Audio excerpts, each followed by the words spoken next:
पंच तत्वों से निर्मित प्राणी में जब तक मैं समाविष्ट नहीं होता तब तक प्राणी पूर्ण ही नहीं होता। अर्थात मैं पंच तत्वों का प्राणाधार हूं। मैं ओंकार हूं। बालक कार्तिकेय अपनी माता कृतिकाओं के साथ खेल विनोद में व्यस्त है। माताएं आनंदित हैं, किंतु नारद वहां आकर उन्हें बताते हैं कि शिवपुत्र कार्तिकेय से वियोग की घड़ी आ पहुंची है। सभी उदास हो जाती है। मार्ग में नंदी शिवगण के साथ नारद से नक्षत्र लोक का मार्ग ज्ञात कर वहां पहुंचते और कृतिकाओं को समझाकर कार्तिकेय को कैलाश पर ले आते हैं। शिव पार्वती कार्तिकेय को देखकर प्रसन्न होते हैं।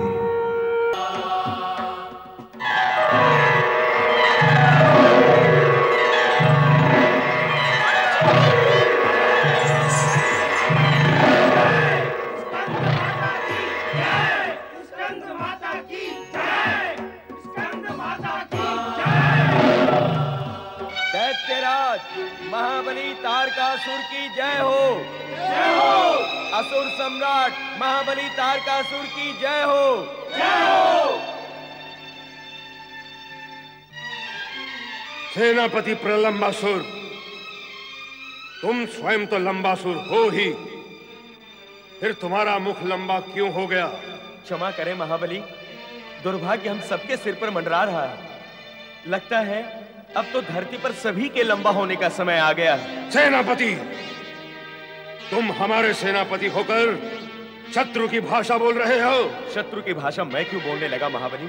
स्वयं शत्रु ही बोलेगा। आप यहाँ बैठकर जय जयकार सुनकर प्रसन्न हो रहे हैं और मैं स्वयं अपनी आंखों से देखकर आ रहा हूँ। वहां कैलाश पर शिवपुत्र प्रकट हो चुका है। नहीं, शिवपुत्र के हाथों तुम्हारा संहार होगा। शिवपुत्र तुम्हारा वध करेगा। शिवपुत्र तुम्हारा अस्तित्व मिटा देगा। शिवपुत्र तुम्हारा अस्तित्व मिटा देगा। नहीं नहीं नहीं,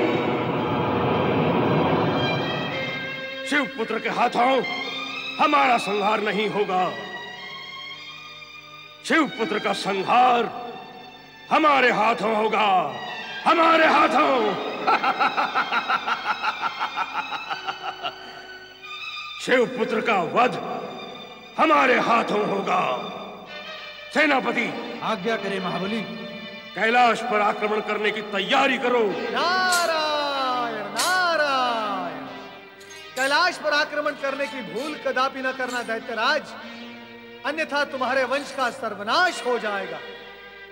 जिसके पुत्र के हाथों तुम्हारी मृत्यु का योग लिखा है, उसी पर यदि आप आक्रमण करोगे तो आपकी दशा क्या होगी, इसका अनुमान आप स्वयं लगा सकते हैं।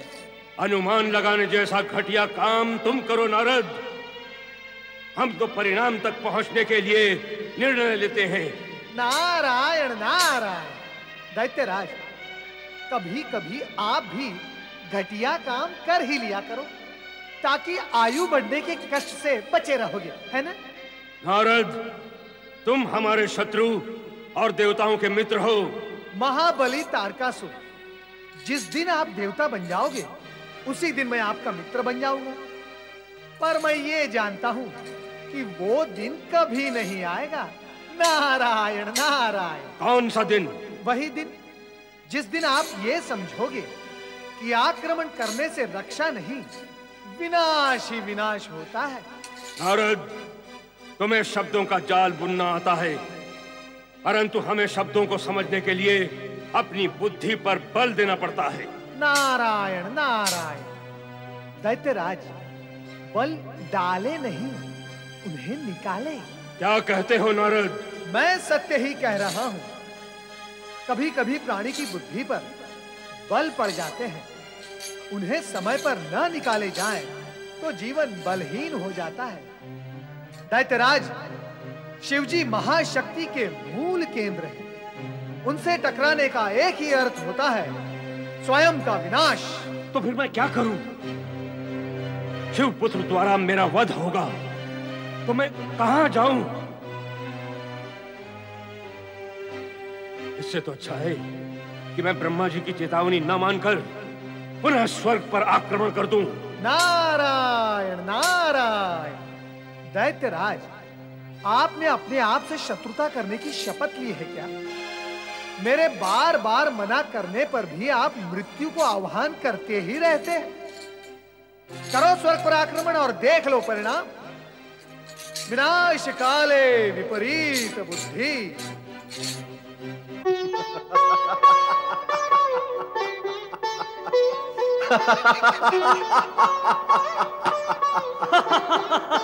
तारकासुर के अब सब तारे डूब जाएंगे।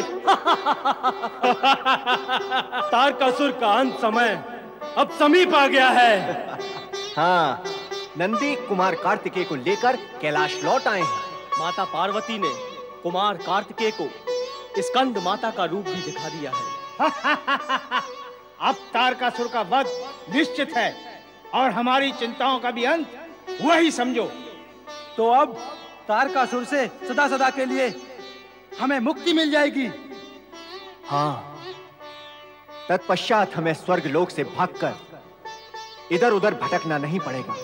नारायण नारायण नारायण, श्रीमन नारायण नारायण नारायण। पधारें देवर्षि, आपका स्वागत है। कहिए, क्या समाचार हैं अन्य लोगों के? नारायण नारायण। देवराज इंद्र, आप अन्य लोगों की चिंता करना छोड़ दें और केवल अपने ये इंद्रासन और स्वर्गलोक की चिंता करें तो उचित होगा। इंद्रासन, स्वर्गलोक?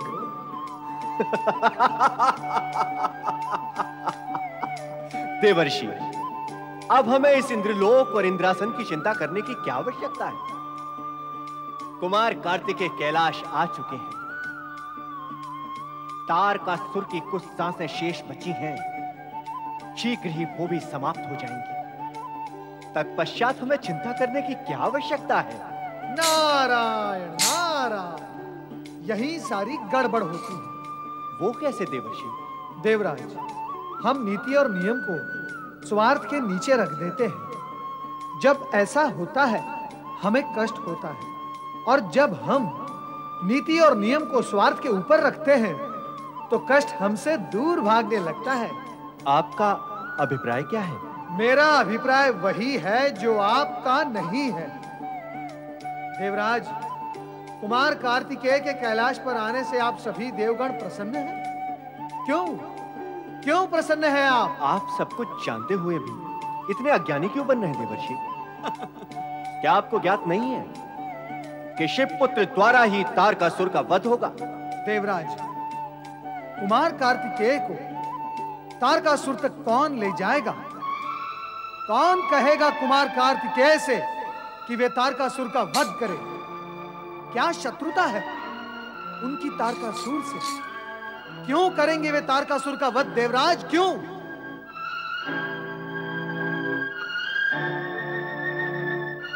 तो आप ही बताइए, अब हम क्या करें?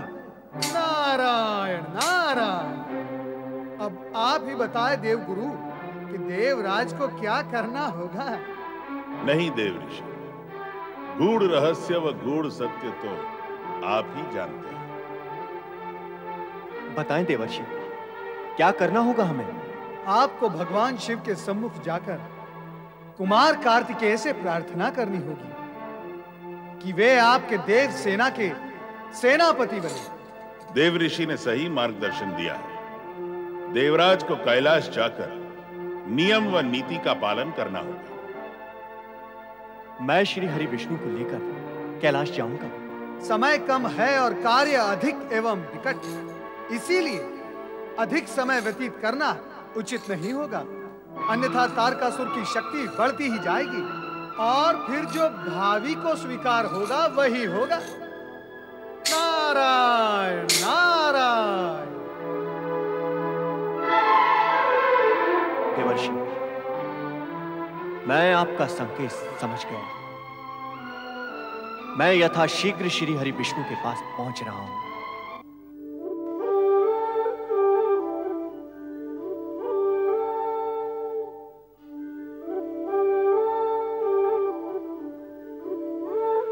लगता है प्रभु योग निद्रा में है।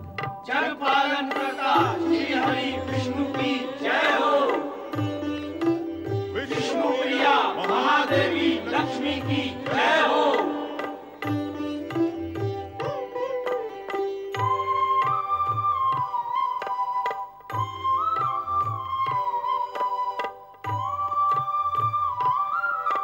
देवराजेंद्र, आप देवगढ़ और गुरु बृहस्पति के साथ पधारे हैं। लगता है किसी विशेष प्रयोजन से आना हुआ है। आप सर्वज्ञ हैं प्रभु। तारकासुर मर्यादा की सीमाएं तो पहले ही तोड़ चुका था, अब वो उद्दंडता की सीमाएं भी तोड़ रहा है। भगवान शिव के स्थल कैलाश तक पर आक्रमण करने का विचार करने लगा है।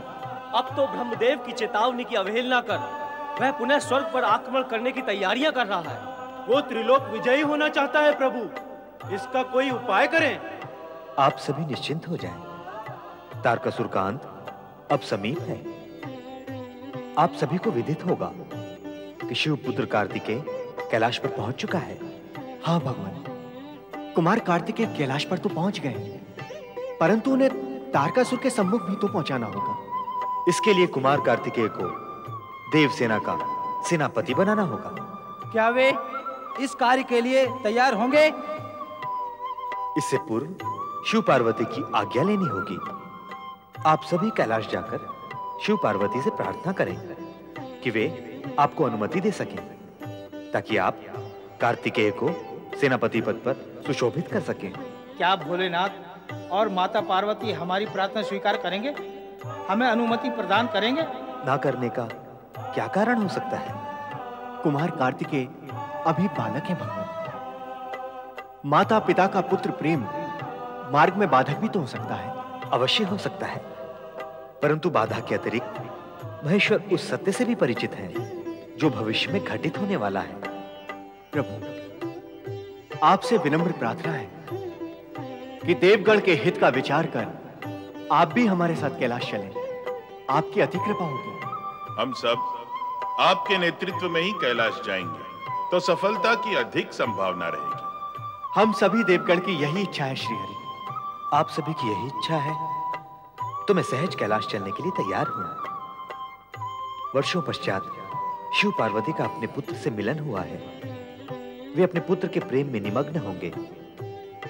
अब ऐसे में उनसे उनके पुत्र को सेनापति बनाकर युद्ध में भेजने व तारकासुर का वध करने के लिए कहना तर्क संगत तो नहीं लगता, परंतु समय की आवश्यकता के अनुसार यह ठीक भी है। चलो चलें कैलाश। हर हर महादेव।